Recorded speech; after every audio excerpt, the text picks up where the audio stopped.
तर तुमचं उभं आयुष्य जाईल, पण तुमचं भागवत वाचून होणार नाही. वाचून म्हणतोय मी, समजणं तर सोडा. एक भागवत अजून एकनाथ महाराजांचं काय आहे, तुम्ही असे आहेत ना, असे 10 जन्म घेतले ना तर एकनाथ महाराजांचं साहित्य नुसतं वाचून होणार नाही, एवढं एकनाथ महाराजांनी लिहून ठेवले.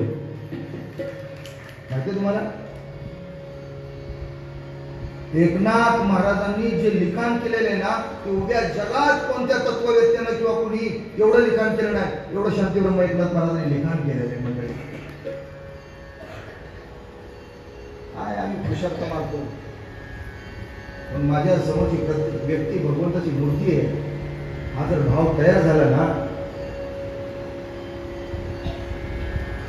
जे माझ्या तोंडात ना शब्द येतात ते तुमच्या सगळ्यांचे येतील. मी का सांगतोय आपल्याला, मला सुद्धा कधी आश्चर्य वाटतं.